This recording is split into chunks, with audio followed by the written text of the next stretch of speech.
Cette vidéo de détenus faisant du karting en prison a fait le tour des réseaux sociaux, quasiment tous les politiques ont réagi, mais derrière ces images, il y a des vraies questions cruciales. C'est la première actu de la semaine qu'on va voir dans cette vidéo, avant le retour donc la semaine prochaine déjà de ma tête, mais surtout des actus du jour sur cette chaîne du lundi au vendredi. Alors pour ceux qui n'auraient pas suivi, Koh-Lanta c'est donc une émission qui existe depuis quelques temps, qui a été lancée par Djibril, qui est très présent sur Snap, et qui est inspiré donc, vous l'aurez compris, du jeu Koh-Lanta. Donc il y a des épreuves sportives, des défis, etc. Sauf que, eh bien, Koh-Lanta se déroule non pas sur une île déserte, mais dans les quartiers avec des jeunes ou encore des policiers. Et en fait, le 19 août dernier, eh bien, un nouvel épisode a été diffusé sur les réseaux sociaux. Et cet épisode était assez spécial puisqu'il se déroulait à l'intérieur de la prison de Fresnes en région parisienne. Il opposait notamment, eh bien, des détenus à des surveillants de la prison. Le truc, c'est que cet épisode, qui était réalisé au profit de plusieurs organisations caritatives et qui était financé par les producteurs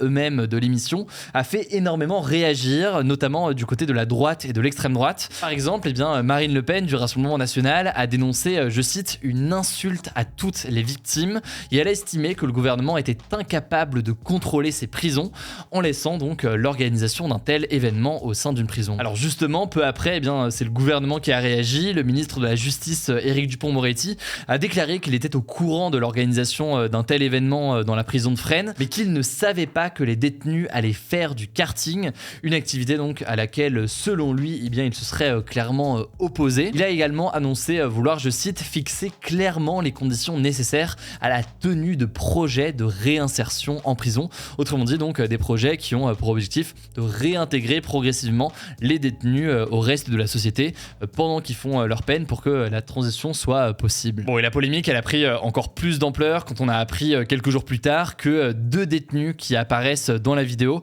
avaient été condamnés pour un viol et un meurtre, alors que la prison avait assuré qu'aucun participant n'avait été condamné pour des crimes. Ça, c'est donc pour les informations à savoir sur cette polémique en tant que telle. Mais derrière la polémique, il y a des vraies questions et des vrais éléments du débat sur la situation des prisons et même sur le rôle des prisons en tant que telles qui ont pu être soulevés. En effet, à la diffusion de ces images, beaucoup ont fait part de leur indignation, estimant que les détenus devraient payer pour ce qu'ils ont fait. Et ce discours d'ailleurs a trouvé écho chez pas mal de politiques qui ont estimé que les prisons et le gouvernement étaient trop laxistes et que de tels événements montraient une dérive selon eux dans l'encadrement des détenus. Mais à côté de ça, eh bien, plusieurs voix se sont élevées pour critiquer l'ampleur qu'a pris cette affaire. Selon certains, eh bien, ça détourne le débat public des problèmes de fond qui sont relatifs aux prisons. 3 syndicats d'avocats et de juges ont par exemple réagi dans un communiqué en dénonçant le fait que le ministère de la Justice réagit à cette polémique, et ce plutôt que de pointer du doigt les vrais problèmes selon eux dans les prisons françaises, notamment deux questions majeures, la question de la surpopulation et la question de l'insalubrité. En fait, selon Dominique Simoneau, qui est contrôleuse générale des prisons en France et qui a été interrogée notamment par Combini, eh bien, la prison de Fresnes est surpeuplée aujourd'hui à hauteur de 144% et certains détenus dorment à même le sol avec des cafards et des rats. Une réalité donc selon elle très loin de l'image du Club Med que certains politiques ont voulu dénoncer. De son côté, le directeur de la prison de Fresnes a reconnu le mauvais choix de certaines épreuves, mais reste convaincu que l'événement avait, je cite, énormément de sens pour lutter contre les violences en prison et pour favoriser plus largement eh bien, la cohésion entre les surveillants et les détenus, ce qui peut là aussi favoriser par la suite la réinsertion des détenus. Bref, pourquoi est-ce qu'on voit tout ça? Parce que c'est intéressant de voir que cette question sur le Koh-Lanta en tant que tel a fait émerger des questions plus larges sur l'état des prisons aujourd'hui, sur le fonctionnement de la justice, sur le choix de placer des personnes ou non en détention, sur les autres peines qui peuvent exister et tout le débat qu'il y a autour des peines alternatives. C'est un petit peu moins dans l'actualité en ce moment, mais ça revient quand même assez régulièrement. Je pense qu'on fera d'ailleurs un point en détail là-dessus avec pourquoi pas un reportage qui illustre un peu le débat et les grandes questions sur ce sujet. En tout cas, dans une dernière mise au point sur Twitter notamment, eh bien, Djibril, qui est donc l'une des personnes à l'origine du projet, eh bien, a estimé que son but avait toujours été de mettre en avant la réinsertion ainsi que la prévention des jeunes et des moins jeunes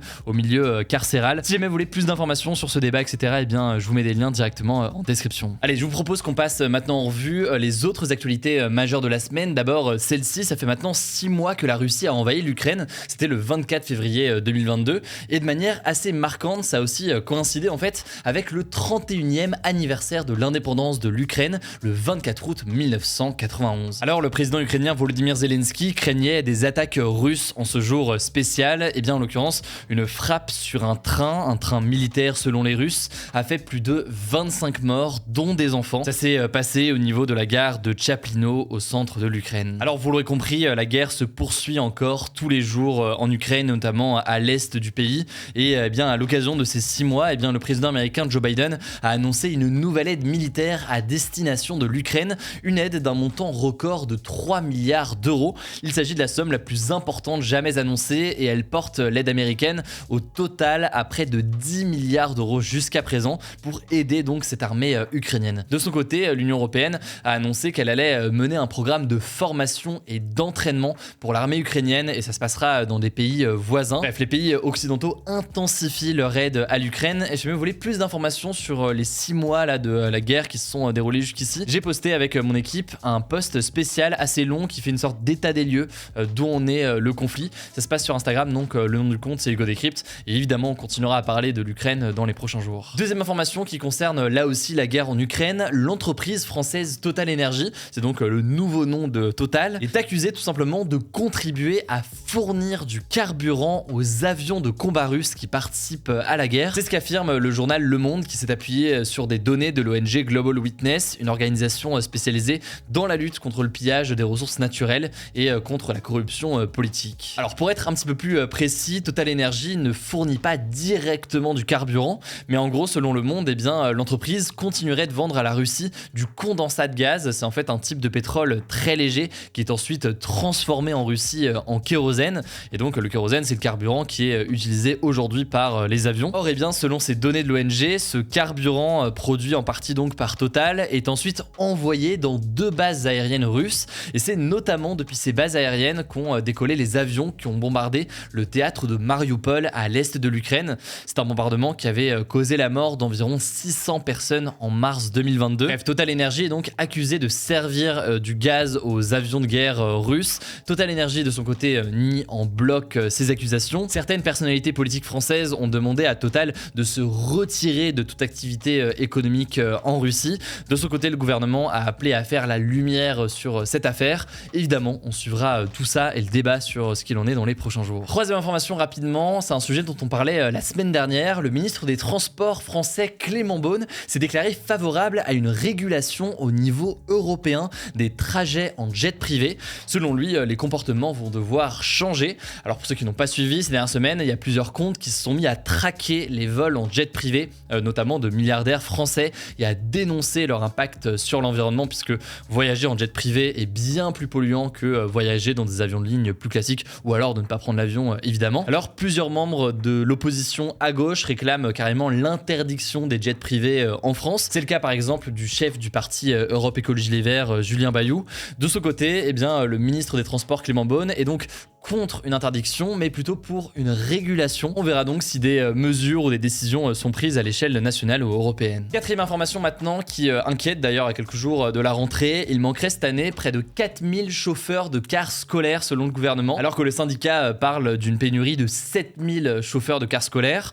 Alors plusieurs raisons peuvent expliquer ce manque de personnel, notamment une faible attractivité du métier, avec des horaires souvent coupés en deux, avec le matin tôt et en fin de journée. Et souvent, un salaire jugé trop bas. En tout cas, on peut observer que c'est une pénurie qui se produit aussi dans d'autres pays du monde. C'est notamment le cas, je regardais ça l'autre jour, en ce moment aux États-Unis. Et ce qui est sûr, c'est que ça va avoir une conséquence pour les élèves qui prennent ces cars scolaires au quotidien. Dans certains cas, il y aura des temps de trajet plus longs ou alors des arrêts plus loin de leur domicile pour optimiser tout ça. En attendant donc peut-être sur le moyen terme, des meilleures conditions de travail, de salaire, etc. qui pourraient permettre donc d'attirer de nouvelles personnes vers le métier. Cinquième information d'ailleurs, puisqu'on parle de la rentrée, Emmanuel Macron a justement fait plusieurs annonces concernant l'école. Il a notamment annoncé que le Pass Culture, qui est donc ce dispositif du gouvernement qui permet aux jeunes d'acheter des biens ou alors des sorties en rapport avec la culture, ce Pass Culture va être étendu aux élèves dès la 6e, alors que jusqu'à maintenant il était réservé aux jeunes de 15 à 18 ans qui avaient plusieurs centaines d'euros à dépenser comme ça dans des biens culturels.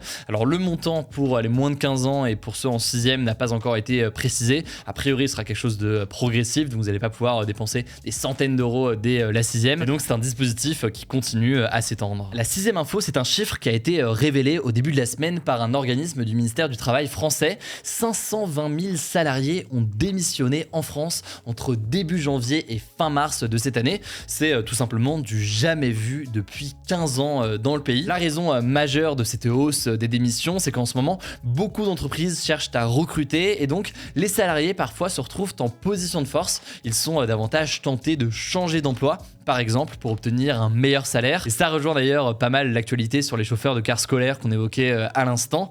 Certains économistes parlent d'un mouvement de grande démission, reprenant donc un concept venu des États-Unis et qui se déroule pas mal en ce moment là-bas. C'est quelque chose qu'on avait analysé d'ailleurs en juillet dans ce format des Actus du jour. Je vous renvoie vers la vidéo là-dessus directement en description. 7e actualité qui s'est déroulée cette semaine en Asie, dans la cité-État de Singapour. L'homosexualité ne sera bientôt plus un crime. C'est ce qu'ont annoncé les autorités cette semaine. En gros, jusqu'ici, les hommes homosexuels risquaient jusqu'à 2 ans de prison, même si dans les faits, depuis plusieurs décennies, eh bien, les sanctions n'étaient plus appliquées. Mais là, c'est donc officiellement dans la loi une décriminalisation eh bien, de l'homosexualité. Cependant, eh bien, en même temps que cette décriminalisation de l'homosexualité, Singapour va aussi inscrire dans sa constitution, donc dans la loi suprême du pays, l'interdiction du mariage entre personnes du même sexe, dans l'idée donc de réserver absolument le mariage aux couples hétérosexuels. Bon, la dernière information, c'est une information culturelle un petit peu plus légère et d'ailleurs je vous en reparlerai lundi. On va mettre davantage de bonnes nouvelles à partir de la semaine prochaine dans les actus du jour parce que je sais que c'est quelque chose que vous voulez beaucoup. Cette semaine, c'est éventuellement une bonne nouvelle si vous êtes fan de ça parce que c'est le retour de Game of Thrones. Ça n'a pas dû échapper d'ailleurs à ceux qui suivent tout ça. Plus précisément, eh bien, c'est l'arrivée de la série House of the Dragon qui se passe eh bien, avant les événements de Game of Thrones. Alors l'épisode 1 a explosé les records aux États-Unis avec 10 millions de spectateurs sur la chaîne HBO et sur la plateforme de streaming HBO Max. C'est la meilleure audience en fait de l'histoire de HBO pour un premier épisode. Et au passage, pour celles et ceux que ça intéresse, en France, House of the Dragon est disponible sur OCS. En tout cas de mon côté, et avec énormément de retard comme d'habitude, je suis en train de découvrir The Boys sur Prime Video. Excellente série, j'adore tout simplement. Je vous recommande ça si vous n'avez pas encore eu l'occasion de la regarder. Écoutez, voilà pour les actus, je reviens lundi avec les actus du jour du lundi au vendredi et le retour aussi avec ma caméra, etc. Bref, le retour traditionnel. Pensez à vous abonner, je ne sais pas encore le cas. Prenez soin de vous et on se dit du coup à lundi.